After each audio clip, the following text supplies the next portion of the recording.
자, 같이 한번 합독합니다. 잠언 16장 9절. 자, 시작.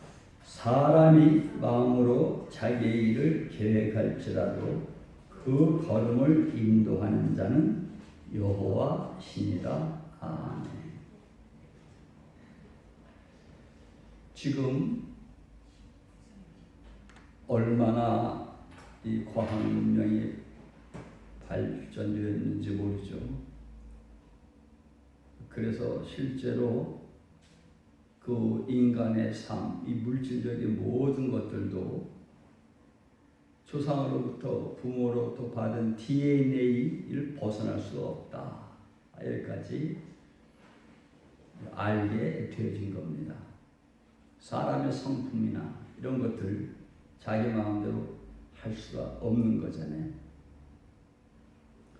그걸 벗어날 수가 없다. 이 세상에 여러 가지 많은 일들이 있는데 왜 우리 사람이 보기에 안 좋은 일들이 생기고 특별히 우리 예수 믿는 사람들이 어려운 일을 당하게 되는가? 이러한 일들을 많이 고민들을 합니다.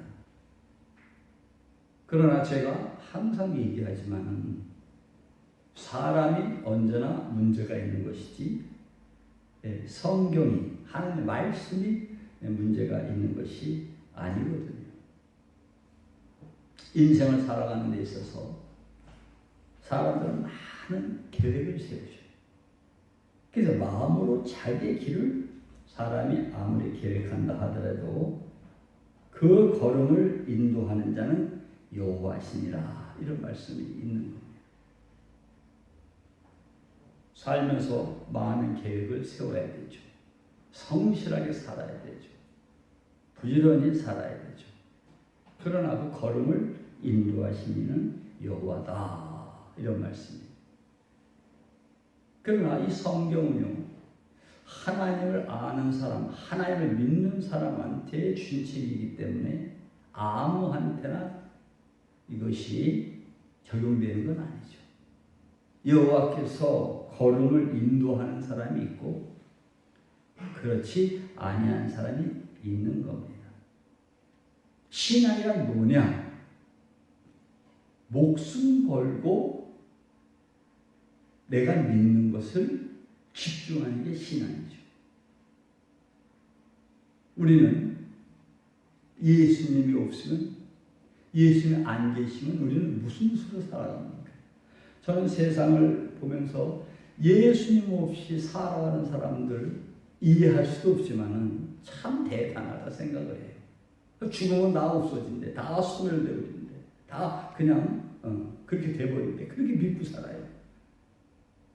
인간의 마음이 얼마나 복잡한데 그냥 살다가 다 없어진다. 이걸 도대체 어떻게든 믿는가 생각을 해보면 참 답답해요.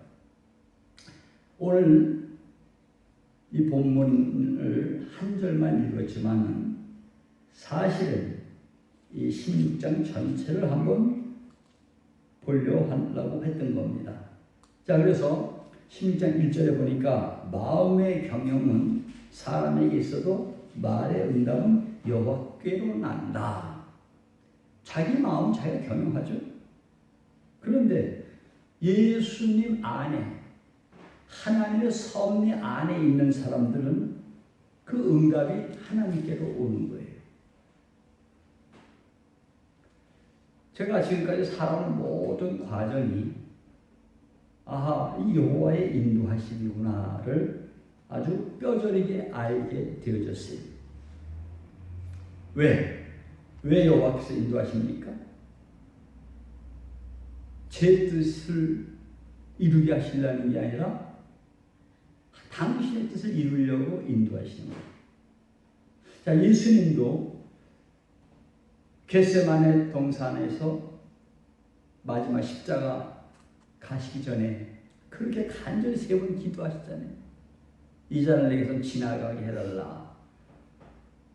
근데 결국은 하나님의 응답이 없고 예수님이 그러나 내 뜻대로 마옵시고 아버지 뜻대로 되기를 원하나이다 이렇게 기도하시죠.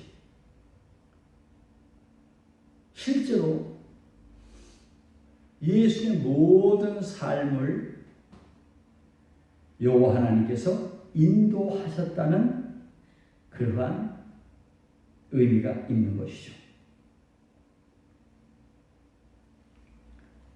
3절에 보니까 너의 행사를 여호와에게 맡기라 그리하면 너의 경영하는 것이 이루리라 이런 말씀이지.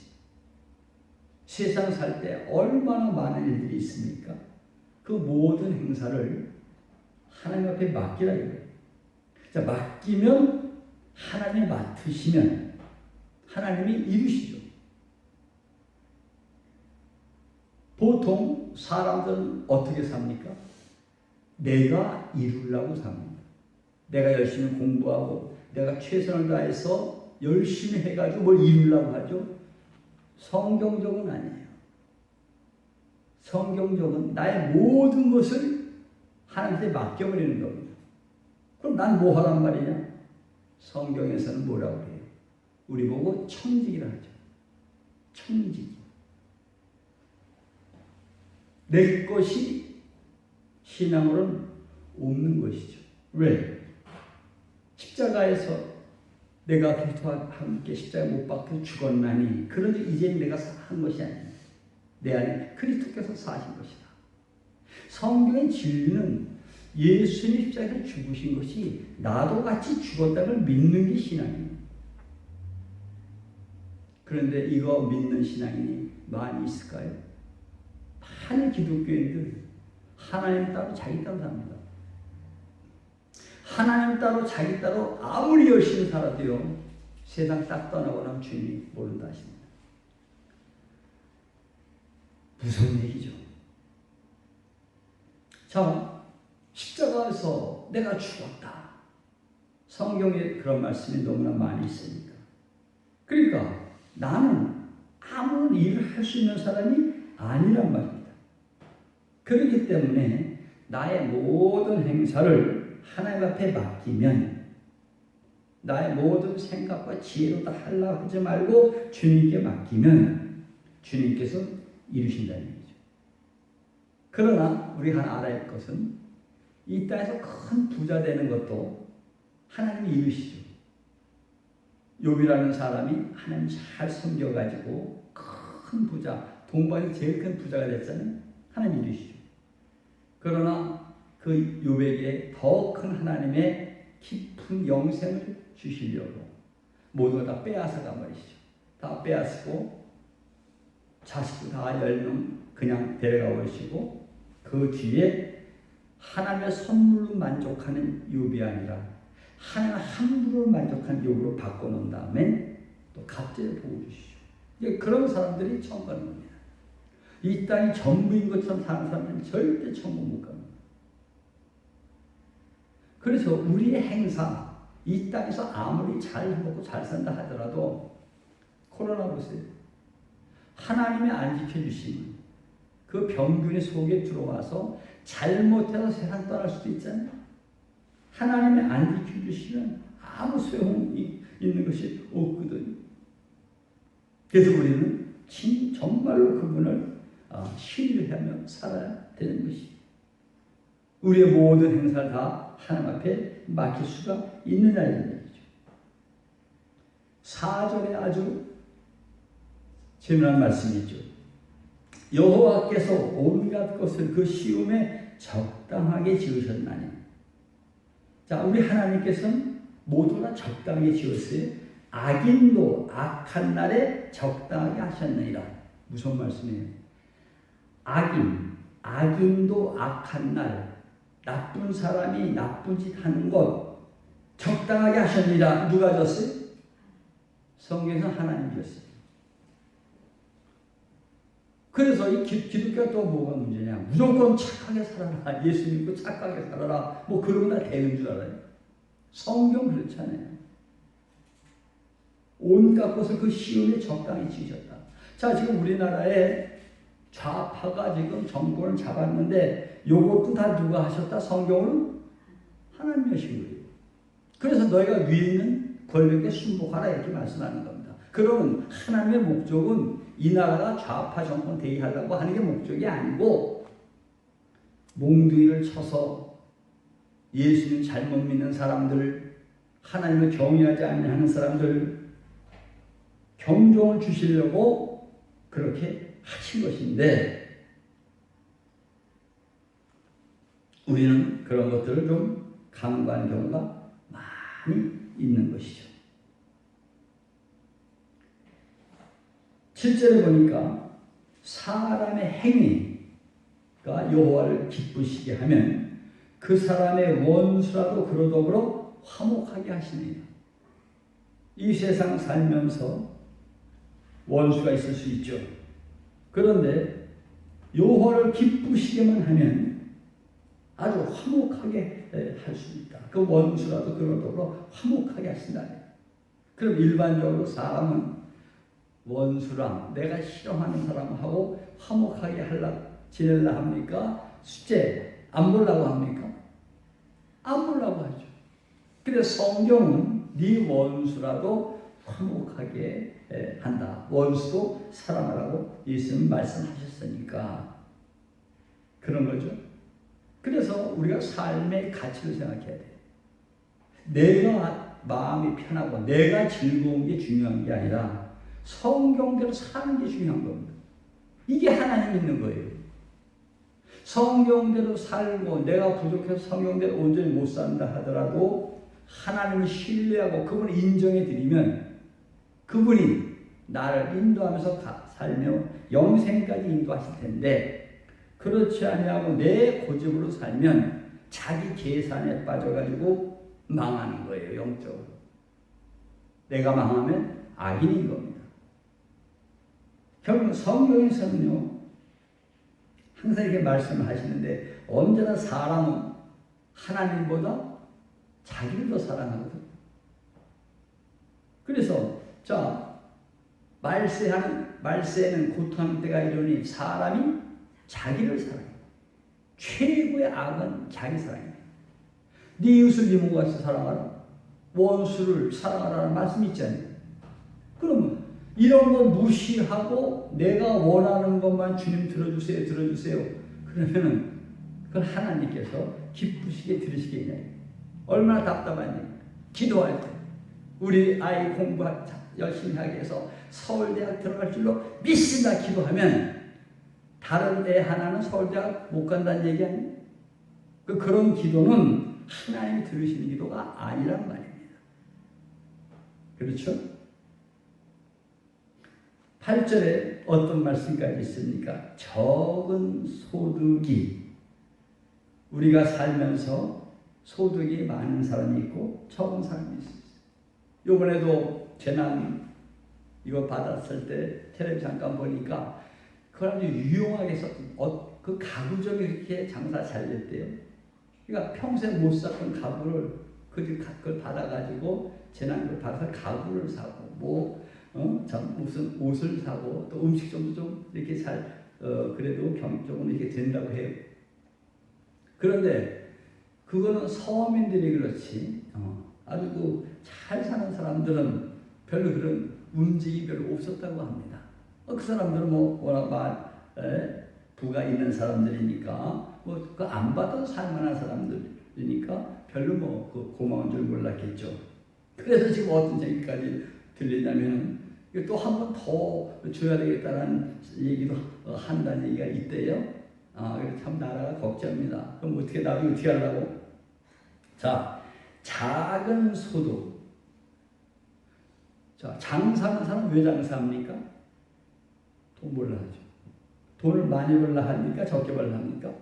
많이 벌려고 합니다. 장사는. 그런데 성경에서는 적은 소득이 의를 경하면, 옳게 벌면, 정직하게 벌면,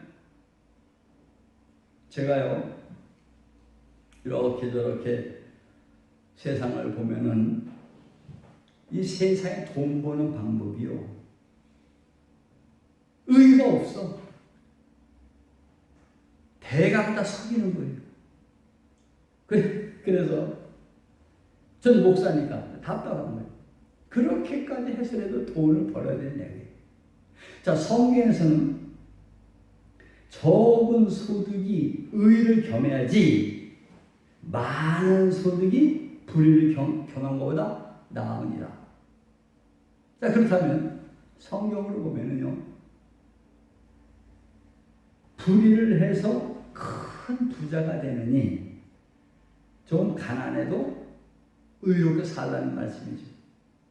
자, 이 부분에서 후자를 택해야 하나님을 사랑하는 것이고, 이 부분에서 후자를 택해야 신앙인 거예요. 그럼 자, 세상 살면서 전부 불의투성인데 이 잘못된 세상, 요번에도 말이죠, 위안부 할머니 인문돼가지고 얼마나 시끄러워요. 어떻게든지 좌파 정부는 자꾸 프레임을 만들고 자꾸 일을 만들어내는 거예요. 계속 다 속이 보이죠. 그럼 그런 걸 보면 누가 불쌍한데 누가 그렇게 기부하고 싶겠어요? 다 기부금이 딴 데로 가고 이런 판인데, 근데 사람들은 어쨌든 많은 소득이 굉장히 좋은 줄 알아요. 제 집 살아보니까 저는요, 수천 명 있는 사람보다 행복하니까. 저는 돈 많은 사람도 많은데 저보다 다 불행해요. 저처럼 편하게 사는 사람 없어요. 그러면 그게 뭐예요? 절대 가져갈 수 있는 것도 아니에요. 그런 많은 재물이 자기 자손들한테 좋은 것도 아니에요. 현대 회장, 결국 아들, 이 자식들 맨날 재산 가지고 싸우고 옛날에. 이게 정말 다음 세계가 없다면 그렇게 살아야죠. 이 다음 세계가 있는데 바보들같이 그렇게 살아요. 그래서 성경에 적은 소득으로 너희가 산다 하더라도 의를 겸하게 정직하게 살면, 예수로 살면 많은 소득을 갖고 있는 부자보다 낫다고 성경에 말씀하니까 하나님 책임지시겠죠. 이 땅에서 부자 되게 한다는 꼭 말씀만이 아니에요. 이 땅에서도 부자 되어야 되겠지만 너희가 이 땅에서 부자가 안 된다 하더라도 영원한 세계 부자 되면 되지 않냐. 이 땅에 아무리 부자가 돼도 죽을 때 각광 하나도 없죠. 다음 세계에 영원한 부자는 얼마나 좋겠어요. 그러니까 이러한 것들이 믿어져야 돼. 이걸 믿는 게 성경을 믿는 거고, 이걸 믿는 게 신앙입니다. 그러나 우리는 물질에 살고 있기 때문에 자꾸 물질을 믿어요. 벌레 하나로, 세균 하나로 죽을 수 있는 존재인데 자꾸 착각합니다. 그래서 결국은 구절에 있는 말씀, 이 본문에 쓴 말씀은 뭐냐? 너희가 너희의 길을 계획할 때에 큰 돈을 벌려고 하고 세상에 성공하려고 많은 소득을 생기게 하려고 불의하게 살지 말고, 너희가 길을 계획할 때라도 하더라도 의를 겸해서, 다시 말하면 정직하게 예수님으로, 예수 중심으로 너희가 살려고 계획할 때에 그 걸음을 누가 인도한다? 하나님이 인도하시는 거예요. 내가 대강 살면서 주님이 인도하시는 것이 아니라 정말로 이렇게 내가 소득이 많고 적음이 중요한 게 아니라 내가 사랑하는 하나님, 나를 위해서 죽으신 예수님 때문에 그분의 소원이, 그분의 마음이 그러니까 내가 이 땅에서 뭘 누리고 얻으려고 하는 집중하는 것보다 우리 하나님 중심으로 살아보려고 그렇게 할 때 여호와께서 인정하시고 그렇게 인도하십니다. 여러분, 세상에서 왕이 되는 것 대단한 것이고 재벌되는 것 대단한 것이죠. 다음 세계에서 왕 같은 제사장, 다음 세계에서 보호하신 예수님과 영생하는 것, 무엇을 바꿀 수 있나요? 이 부분에서 우리는 다시 한번 마음을 좀 되새기면서 결단을 해야 되고, 내 소원이 이루어지는 것보다 내 안에 계신 주님의 소원이 이루어지는 것에 더 집중을 해서 정말 주님을 기쁘시게 하면, 하나님을 기쁘시게 하면 우리에게 또 얼마나 주님께서 많은 행복을 갖다 주실까,